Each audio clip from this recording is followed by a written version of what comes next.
See, right here, this is where the world and social media and everybody else starts to try to divide us and tell us that we're not good enough. And this player isn't good enough. This player isn't good enough. This is where we gotta have each other's back. They might need to have each other's backs, but their backs are against the wall. An ugly road loss made the Owls look bad, in addition to my friend here to the right. I'm certainly ready for the Owls to turn the page away from USF. My apology to the viewers is coming up after a bad prediction. A brand new edition of Inside the Nest is live, and it starts right now.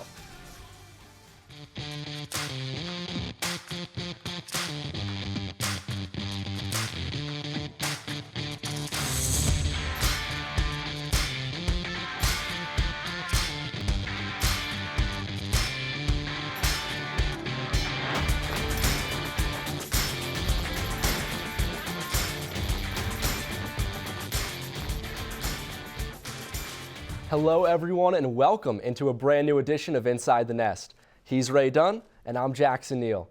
Temple had its first game in 15 days on Saturday, but it sure didn't look like they had an extra week to prepare. First, however, the AAC officially has 6 new programs coming to a conference near you. We talked about this on Tuesday, but it became official on Thursday. The American announced that 6 new schools will join the conference. The programs include UAB, Florida Atlantic, Charlotte, North Texas, Rice, and the University of Texas at San Antonio. These 6 schools will join the 9 remaining universities to create a 15-team conference. There will then be 14 schools in football and basketball, as Navy only competes in football and Wichita State is only in basketball and Olympic sports. As of now, there is no set date for this expansion, but it's expected to be around 2023. Further and further from Philly, the conference footprint, which was founded with 3 northeastern schools, now is increasingly south. With Rice, UTSA, and North Texas, the conference will have 4 teams in the Lone Star State. FAU replaces UCF to keep a solid presence in Florida. UAB will break the AAC into the college football crazed state of Alabama. Finally, Charlotte will give ECU an in-state rival in North Carolina. Overall, the geographic footprint is centered on urban areas. 2 teams continuing in the AAC faced off on Saturday, Temple at USF, and the Bulls start the game strong. USF marched down the field to Temple's 10-yard line, and on the 27-yard field goal attempt, a snap flies over the holder's head. Keyshawn Paul scoops up the football, and it looks like he could go all the way, but is stopped at the 5-yard line. Just 4 plays later, DeJuan Mathis drops back and throws into double coverage in the end zone, and it gets picked off.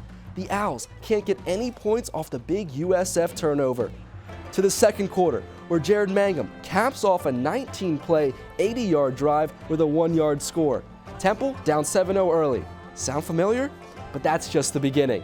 Later, in the second, lefty QB Timmy McClain does the play action and finds DeMarcus Gregory alone in the end zone, putting the Bulls up 2 scores. But Temple still has life. Mathis goes back and connects with Randall Jones down the right sideline for a 70-yard touchdown. That's Jones' second 70-yard score this season. The first one came back in week 2 against Akron. And the Owls keep on fighting. Edward Sadie barrels in for the touchdown on the first drive of the second half. That cuts South Florida's lead to just 3, but that's as close as it got. Later in the third quarter, USF now up 20-14, and Kelly Joyner dives in for the touchdown. He finished with 126 yards on just 14 attempts, good enough for 9 yards per carry. But Mangum, he was the team's leading rusher. He gets his second score to go along with his 152 yards in the game and put the Bulls completely out of reach, up 3 scores. The Owls tried to fight back, but mistakes stopped them short. A deflection off Darius Pittman's hands goes right to South Florida's Antonio Greer. It was Mathis' second interception in the game and 4th on the year. The Bulls run away with this one. USF 34, Temple 14. What was observed is simply just our details, the fundamentals, and making sure we're staying true to that and executing at a high level. They didn't do any trick plays. It wasn't any of that. It's simply just tackling from the defensive side of the ball, just tackling. We didn't do that, and they just kept running the ball. Yeah, but we shot ourselves in the foot like we did a lot tonight. A lot of penalties, a lot of mistakes on my end as well. But when things like that aren't going right, and you you only get a certain amount of plays and you're not executing every single play, you get into games like this and stuff goes wrong. But at the end of the day, like I always say, we got to bounce back and not let 2 turn into 3. The storyline is simply the incredible rushing attack of USF. The Owls defense did not stand a chance, getting pushed around all game long. Temple allowed 421 rushing yards, the 4th most rushing yards allowed by the Owls in program history, per Kyle Gauss of owlscoop.com. USF had more than twice as many rush attempts as Temple had offensive plays. The Bulls nearly tripled the time of possession of the Owls. Offensively, Temple only mustered up 48 rushing yards against the AAC's worst run defense. All in all, a thoroughly dominant performance by USF. It really was, and it almost wasn't even as close as it seemed at first. USF should have gone up on that first possession, if not for the snap over the holder's head for the field goal. But the one thing you have to look at is the missed tackles from Temple. Whether it was just poor form, lack of effort, being out of position, it was simply unacceptable for a program whose a lot of their entire identity revolves around defense usually. It was just not a good showing from that Temple D. Temple tough. That's what they preach. That's what they say. It was not tough defensively. The 3-man front until the 4th quarter was ridiculous. They had to try something new to try and stop that running game. And you mentioned it, the horrible tackling, horrible work in the trenches. The offense was efficient early on in those really first two quarters plus. When they get down 17-14, they had to be near perfect to keep pace, and they weren't in the second half. They just simply were not. They were not able to keep up with that Bulls rushing attack. I mean, the Bulls averaged 5.8 yards per carry. That's something that you can't allow as a defense. You really have to go and shore up that tackling. You mentioned the 3-man front, switching to the 4-man front. Usually halftime is where you make those adjustments. College football is all about halftime adjustments, especially when you're trailing, and Temple took too long to make those adjustments. This result wasn't a surprise for many people, including myself, who picked the Bulls heading into the game, but others thought a little differently. Now, I can understand why this is a necessary exercise, even though I was taught as a journalist not to make the story about me. But I did go bold last Tuesday when picking the winner, in case you missed it. I have a feeling you're going to disagree with me on this one, Ray. Let's not forget South Florida is the favorite going into this. I'm picking them 28-23. I say Temple starts off slow and they control the game running the ball. USF has started slow as well. 61-16, they've been outscored in first quarters. It's not like this is Temple going against a top-flight team. I am guaranteeing an Owls victory this week. I will handwrite each and every viewer an apology if the Owls lose this game. I am guaranteeing an Owls victory this week. Temple should win this game. The Owls go on the road and win this game. I can't believe you. Better be prepared to write a lot of letters then. So yes, I've worked hard on my apology. Here's what I have. Dear valued viewer, last week on Owl Sports Updates Inside the Nest, I made a statement I truly regret. I told you and those you hold dear that Temple was guaranteed to beat USF over the weekend. Given some of the progress of Temple, the 2 weeks of preparation for the game, and the fact that USF had not beaten an FBS team in 728 days, I felt confident in the Owls. Clearly, I was mistaken. While I wish that I could blame a broadcaster's jinx or one key crucial play, I can't. I was flat out wrong. It's been said that it takes a big man to admit his mistake, and I am that big man. It was a running of the Bulls, a bullying of the Owls, a bull rush. No matter how many puns I come up with, it will not erase the pain of knowing that I failed all of you. I am grateful for this platform and hope that someday you can forgive me. I believe in second chances. I hope you do too. Sincerely, Ray Dunn, once a credible source for Temple predictions. That was a wonderful apology. Should the viewers expect those handwritten or typed? It's time for us to take a quick break. When we come back, it's time to hear from Rod Carey. We'll hear what exactly went wrong down in Tampa and how the team will try to fix it. Inside the Nest, we'll be right back. Welcome back to Inside the Nest. Rod Carey met with the media on Monday afternoon for his weekly presser. Following the 20-point defeat, Carey looks back at the mistakes, missed tackles, and late adjustments that led to the loss. Good afternoon, everyone. Obviously, we're well into the game plan for UCF. Looking back at USF quick, just, a number of small things that led to, a disappointing loss that we need to get corrected. And, we're well on our way to doing that. Had a good team meeting yesterday. Look forward to a good one tomorrow and get back on the practice field and get moving forward with a good opponent, UCF, who's obviously, good skill all over the field, really aggressive defense, offense that will challenge you, and then really sound in special teams as well with good skill in the return game for certain. So with that, we can open it up for questions. When you looked at the film, and particularly there were so many sort of missed tackles by the safeties. I mean, was that physically, what fundamentally, angles, or what were they fundamentally doing wrong there? Because well, I think we took bad angles quite a few times, and then didn't run through the tackle quite a few times as well. And then there were sometimes we lost leverage that caused in those bad angles from people up front. So certainly at times got them down, but not nearly enough, and had too many of those bad angles or not running through or lost leverage. The point in the season where you're trying to pick up some more wins and get bowl eligible and just consistently improve. How do you bounce back from losing to a team that was projected to finish last in the conference?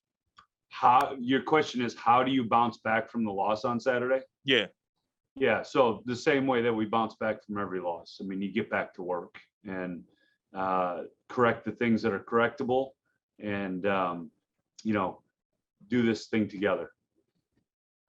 So against USF, you changed to a 4-man front than your usual 3. Could you see that being a potential going against UCF this weekend? Yeah, it could be. It's something that we're definitely looking at now. Isabella, that has to match with what they're doing as well. It's not just something that you can do, but you have to go ahead and have the ability to implement it inside of a game plan. And certainly looking at that, exploring those things, and we'll always have that at our disposal. It's how much of it fits versus the game plan. Is there anything that you saw after watching the film of the South Florida game that you could take away different from kind of what you saw watching it live? No. I think watching it on film just confirmed what we were seeing on the field, is that we just, in key situations, we were missing tackles, and then in non-key situations we were missing tackles, and offensively we weren't staying on the field. And it all works together. It certainly works together. It's not defense fault, offensive fault, special teams fault. That's a team loss, and we certainly have to own that and stay together and understand that one part can help the other. And we weren't able to offensively help defensively, and vice versa. And special teams didn't have a ton of opportunities, but they were fine. And then, the one that they did return, we did get down before the 25. So felt good about that coverage. So, it's a together thing. Right from the start, Kerry, there touching on those missed tackles by the Temple defense. Yeah, the execution there, we mentioned it in the opening block of the show, that was just sloppy in terms of taking bad angles, not being physical enough, the toughness of this defense. A lot of that called into question by this game. I mean, 421 yards on the ground is what it is. That's what happens when you give up that many yards. You have to miss tackles. You have to miss your assignments. And this defense, there's nothing new on the film. Kerry said it. There's nothing new on the film. What you saw live is what you saw on the film, just a defense that did not execute. He's certainly right. And it's one of those things where you look at this team, this is week 8. How are there fundamental problems like tackling in week 8? That's something that's definitely you have to look into. And then also the adjustments, the 3-man front or the 4-man front. He's talking about next week. Maybe that could happen. Maybe it will happen. That's indecisiveness. I get he may be wanting to try to send a smoke screen and not tell everything going into the game, but it still doesn't seem like there's been decisiveness by Kerry when it comes to these adjustments. And it's something that could have really helped if they had made that adjustment quicker in this USF football game. And it's going to become very important for UCF, a team that runs the ball really well, to see what they're able to do against this team that they're going against this week. So we're going to see what they're able to do defensively. But back to Kerry for part 2. This time around, he's talking about injuries, bouncing back, and also Kerry starts to break down UCF's offensive game plan. Hey, Rod, just for starters, any update on Amir Tyler? None yet. I know he sees the doctor today. Don't know if he'll get clearance for this weekend or not, but I'll get informed in that later today. Do you know if Keyshawn or MJ Griffin are going to be okay to play? I don't know that yet. I know they're in that day-to-day category right now. Okay, and it's really sort of piling up. Where do you start to turn? I know Corey Palmer got in the game the other night. Where do you start to turn at safety in particular? Yeah, well, Corey will get in there and Odom and obviously Jay Ware. That's the one thing about that position. We're pretty deep. On that's getting tested right now for sure with that and KP. We feel good about our depth at corner too, but that'll get tested as well. But, certainly feel like we have people to go out there and play with, and it's part of the game. Is there really open competition for maybe a couple of starting jobs this week? Yeah, I don't know why. Well, I'm sorry. Yeah, you're right. You got Neese and Hooper. I guess that's part of it. So are Neese and Hooper in that competition, or what their status is, and then what does that leave at those two spots? Yeah, so there's always competition, and if your view is that there isn't real competition at other times, I can't help you with that. There's always a real competition there on that. And Neese is still day-to-day, and Hooper is thrown into that day-to-day right now. He got pretty banged up in the game. So I'm hopeful those two can get into the competition, but they have to be available to get on the field to get the competition. What UCF's tempo kind of does to a team. I know you've faced teams that have gone fast before, but UCF is kind of like a next level fast team. Like they're probably one of the fastest teams as far as getting out of the huddle and not huddling in college football. So what does that kind of do to a defense over the course of a game? Yeah, certainly think they play with more personnel groups this year than they have in past, and that allows us to have substitution chances right there with the rules of college football. But when they do decide to go fast, it is fast, and so you have to have your automatic calls, have your adjustment calls, have your blitz calls on the ready, and guys have to communicate at a fast tempo. Can you talk a little bit about what you've seen from their quarterback so far? He's different than the guy that they had back there in Dylan Gabriel. Just kind of what have you seen so far from him? Well, they've played a couple of them, and they both, one's a little bigger than the other, but they both have a similar skill set. They both throw the ball very well, but can move and run, and that running, really puts a lot of pressure on your defense. And so,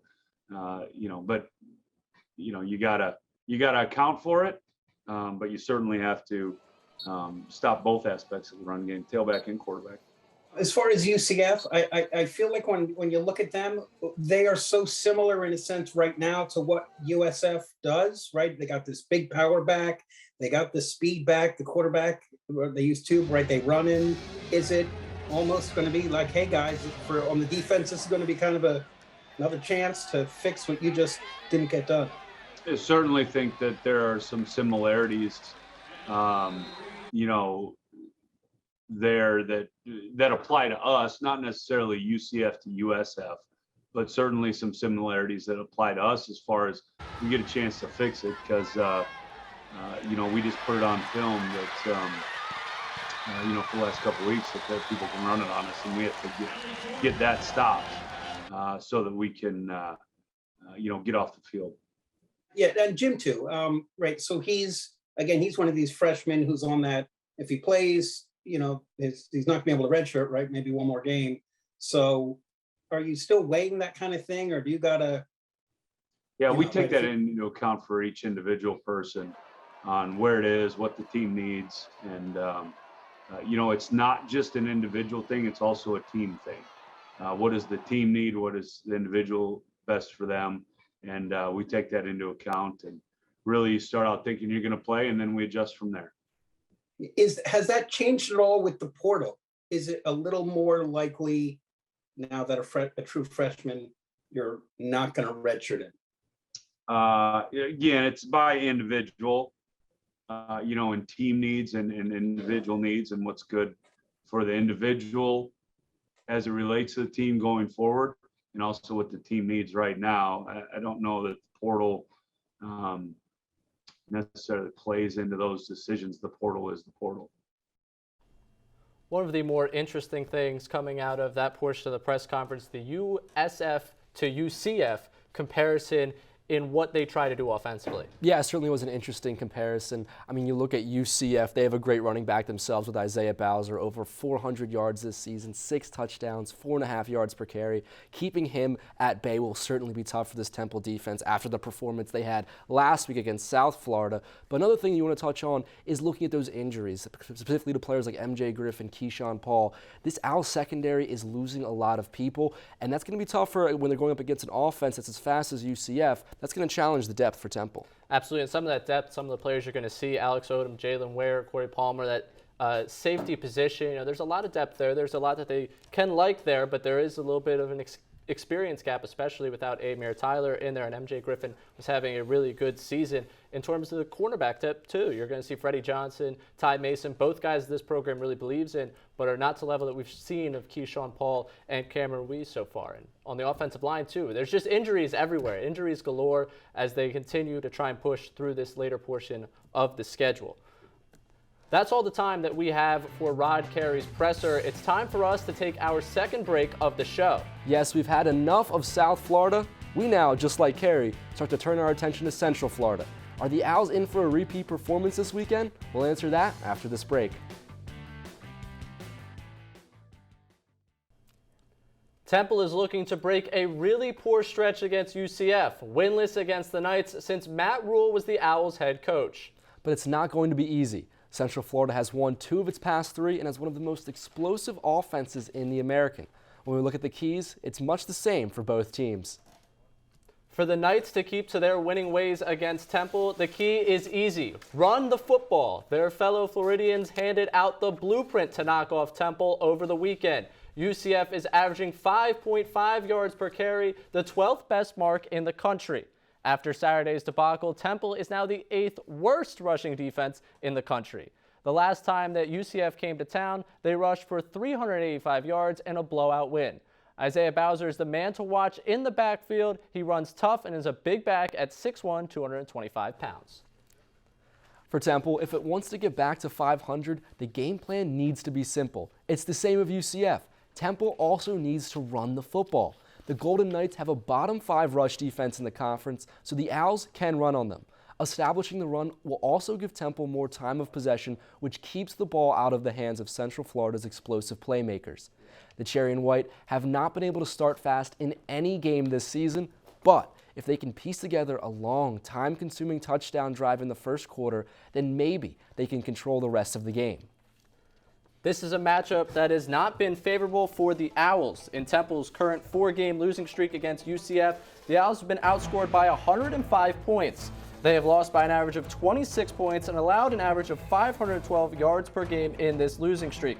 Temple's only home victory in the series came against UCF in 2015. Running back Jahad Thomas led the Owls to victory in that game, running for 199 yards and 3 touchdowns. The win put the Owls at 6-0 at the time, their best start to a season since 1974. While UCF's offense has always been great, this year the Golden Knights have playmakers on both sides of the ball. Defensive back Quadric Bullard leads Central Florida with 32 tackles, and he's just a sophomore. He's part of a pass defense that ranks in the top 5 in the conference, only allowing a little over 200 yards per game. This is then complemented by a Golden Knight offense that is one of the best throwing the ball. Starting quarterback Dillon Gabriel has been out since breaking his clavicle in Week 3, but UCF has continued to score points. Wide receiver Brandon Johnson is a big reason why. The 6'2" senior is a big target in the red zone and has caught 7 touchdown passes, which is 12th in the country. Temple will have to keep an eye on him around the goal line. Looking at UCF's schedule, it's easy to pinpoint when star quarterback Dillon Gabriel was injured. He broke his clavicle in the Louisville game, and the Knights have been only mediocre since. As for what's coming up, the rest of the schedule is pretty easy outside of the SMU game on November 13th. Outside of the Mustangs, the 4 other opponents are a combined 7-23. The game will be at Lincoln Financial Field with a noon kickoff. It's Temple's first home game since homecoming, which was back on October 2nd.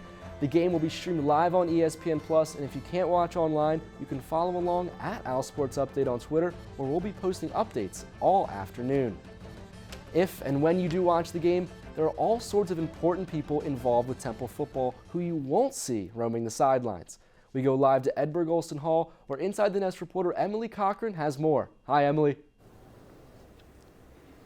Thanks, guys. The football industry has long been run by men, but women are starting to make up a sizable portion.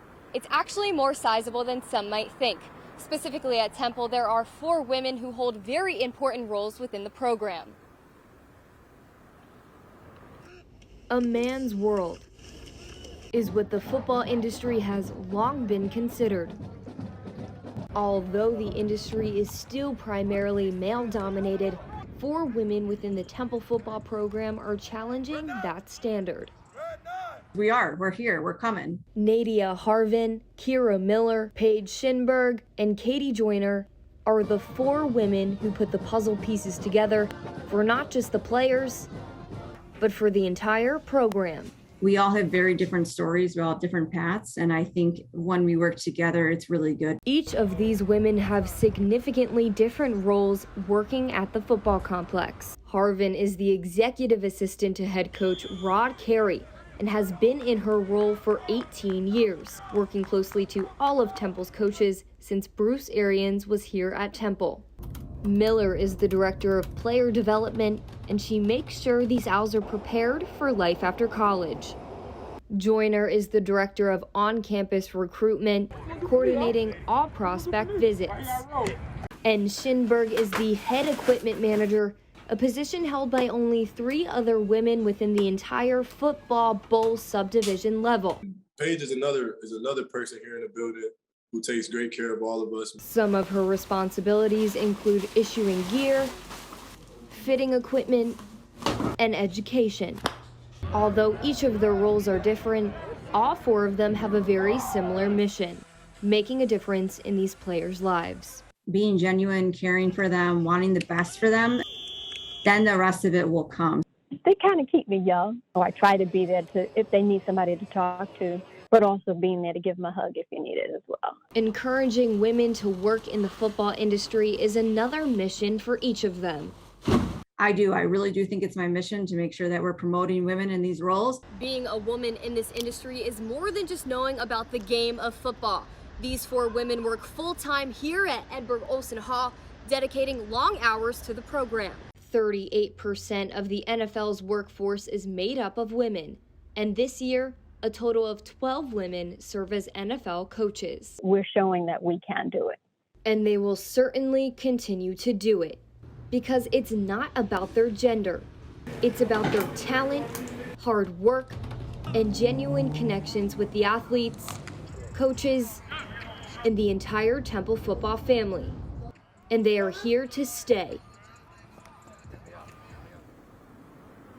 Nadia Harvin said that in her 26 years working with Temple football, there have never been as many as 4 women working in full-time positions. She hopes this number continues to grow. Reporting from Edberg Olson Hall, I'm Emily Cochran. Ray and Jackson, back to you on the desk. Thanks, Emily. It's time for a quick break. I've been told to not make guarantees anymore, but I'm sure you'll love what we have up next. Another special guest joins us for No Huddle. This week, it's Al Sports Update reporter Brielle Berry. That's coming up in just 90 seconds. Welcome back to Inside the Nest. It's time for the takes. Al Sports Update reporter Brielle Berry joins us for No Huddle this week. And Brielle, just be careful with any guarantees. Ray can tell you more about that. Good tip. Noted.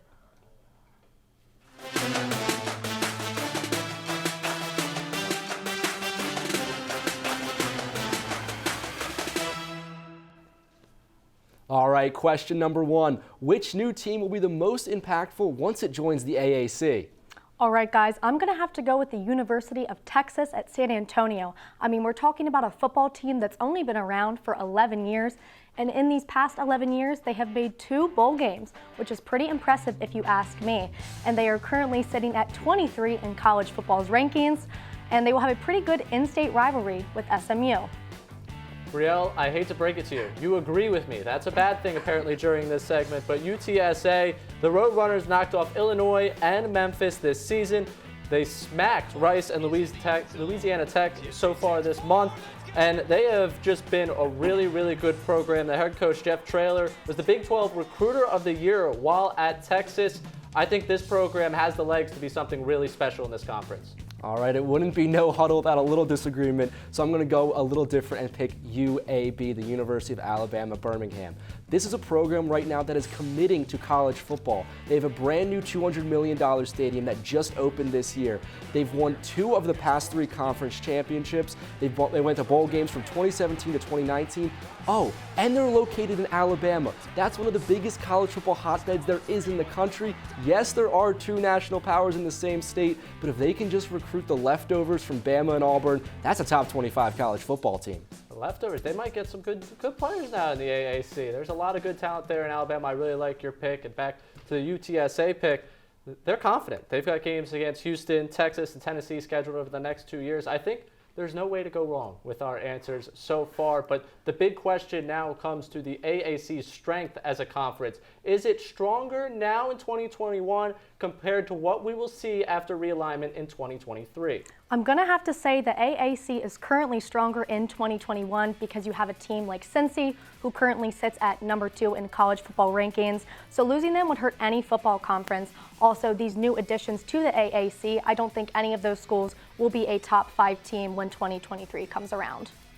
I'm going to have to agree with you. I'm certainly saying it's the strongest. The AAC is as strong as it's going to get right now. The number 2 team in college football, you mentioned it. But one thing I want to hammer home is looking when this realignment does happen, will the AAC still be the 6th best conference? Right now they are currently the Power 6 as they call it, but coming up, they'll only have really national powers like SMU, Memphis left in the conference. Other conferences like the Sun Belt with Coastal Carolina, Appalachian State, and Louisiana, they're going to be much improved. So I just want to know, is the AAC still going to even be the 6th best conference once 2023 rolls around? That's my big question. The Mountain West would like a word. They could end up taking the spot as the 6th best conference in the entire country. Obviously, those are answers down the line. I'm going to agree with both of you here in that obviously the conference right now in 2021 will be stronger. You're not getting Cincinnati, UCF, Houston equivalents to walk back through that door. There's a reason they're moving up. There's a reason they're going to the Power 5. You're not getting teams like that. And just looking at their success within the conference, they make up the majority of the football titles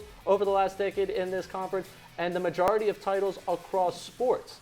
That was another big thing about this conference. It's not just going to lose football powers, it's losing powers all across the board. That certainly is. I mean, that Houston basketball program has looked a lot better in these recent years, getting pretty far in the NCAA tournament. All right, let's now go to the final question. What's your prediction for this weekend's game? My final score prediction is UCF 35, Temple 14. I mean, we saw what happened last week when the Owls took the trip to South Florida. They just did not look good at all, so I really don't expect a whole lot this weekend against Central Florida. I am going to, no, just kidding. I expect also UCF to beat Temple. 35-17 is my final score. They are one of the best running teams in the country. This defense has not proven it can stop the run. The game plan's out there to beat the Owls. I certainly think that UCF will tap into it. And history tells you this is a matchup that the Owls want no parts of. I'm going to have to agree with all you guys. It's going to be a clean sweep on this one. Similar score, 38-17 for me. I mean, that running game for UCF, is what's really going to be the difference maker right here. Temple's run defense, we saw how bad it was last week. Now the worst in the AAC. The Golden Knights have 3 different rushers with over 100 yards this season. Not only do they have a great first back in Isaiah Bowser, but they also have depth at the running back position so they can sub in, get some fresh legs whenever they need it. I think UCF really controls this football game. Temple is going to get a touchdown or 2, but it's not going to be a close one this weekend. So if Temple wins, do we all have to issue apologies? I just want to know the standard now that's been set here. All right, well, that's all the time we have for No Huddle. Brielle, thank you so much for joining us. Yes, thank you guys so much for having me. We now have our final break of the day, but stick around to hear about a wild weekend in the American. Inside the Nest, we'll be right back. Welcome back to Inside the Nest. From domination in Dallas to an overtime thriller in Houston, it was a fun weekend in the AAC. Here to give us a look around the American is Inside the Nest reporter Aac Jesberger, who is over at the studio set. Welcome to the show, Aac. Thanks, Jackson and Ray. This was a weekend that ended with a bunch of surprises in the AAC. Temple dropped Saturday's game in South Florida to the Bulls, who earned their first conference win since 2019. East Carolina forced overtime against top-seeded Houston, and number 2 Cincinnati edged out Navy by only a touchdown, just barely getting out of Annapolis with its national rank intact. Taking a look at where the conference currently stands, it's no surprise at the top where Houston, Cincinnati, SMU hold 1 through 3 with a combined record of 20-1, undefeated as well in conference play. The rest of the AAC standings is where things start to shake up. The middle of the pack welcomes the Sunshine State teams to the top 7 after UCF Bulls dozed over Memphis and USF topped Temple. UCF, as mentioned 2 weeks ago on the same show, are candidates to sneak into the top 4, even top 3, if Gabriel returns under center for Week 11's matchup with the Mustangs, who are currently ranked 3rd in the conference. The Owls, now sitting at 8th, joined Memphis, Navy, and Tulane, making up the bottom feeders of the American, a group with only 3 conference wins in 14 games played. 2 weeks ago, I told you to circle this game on your calendar. If you already made plans for Saturday night, make sure to change your plans or at least record 19th ranked SMU versus Houston, my AAC game of the week. This Texas showdown holds implications for national ranking as well as the dictator for who will have the best crack at punching their ticket to the conference championship against Cincinnati. Both winners of each of their last 6 averaging over 35 points per game while holding their opponents to an average of 20 points per game over their last 3 weeks. Kickoff set for 7 o'clock. Jackson and Ray, any games this weekend that catch your eye in the conference? Thanks, Aac. Yeah, I think for me, what's catching my eye, Cincy and Tulane. Why? It's not going to be that great of a game, but how many points can Cincy score? How many points can Cincinnati score in this game? I want to see if they can keep going, stay undefeated. They got a little scare in them in Annapolis. I'm going to go with the USF versus East Carolina game on Thursday night. Jared Mangum, we saw him get to 12 touchdowns. That's 2nd in the nation. Number 1 has 13. Can he get his 6th multi-score game of the year and get to number 1 in the nation for rushing TDs? We might need an extra TV to watch these games. I'll order the wings and nachos. You guys bring that TV, and we'll all watch it this Saturday. It's going to be exciting to see how these games play out. Gentlemen, back to you at the desk. Thanks, Aac. It's time for the Twitter poll. If we've learned anything from last week, I'm not too good at predictions. And our viewers also had a tough week. 68% of you thought the Owls would knock off the Bulls. This week, we continue to ask your thoughts on who will win. Can Temple put the terror of last Saturday behind them and win on Halloween weekend? Or will the Golden Knights own Mischief Night in South Philadelphia? You let us know by voting on our Twitter at Owl Sports Update. And don't forget, on Thursday, Owl Sports Update is back. Anchors Josh Safford and Sage Hurley will be on the desk to break down the week in Temple sports live on TUTV. And then each week this semester, our 3-show lineup, Monday Sports Brief. We're here on Tuesdays with Inside the Nest and Owl Sports Update on Thursdays all semester long. That's all the time we have. I'm off to the post office to send out my apologies. Make sure you have enough stamps with you. For Ray Dunn and the entire Inside the Nest crew, I'm Jackson Neal. See you next Tuesday.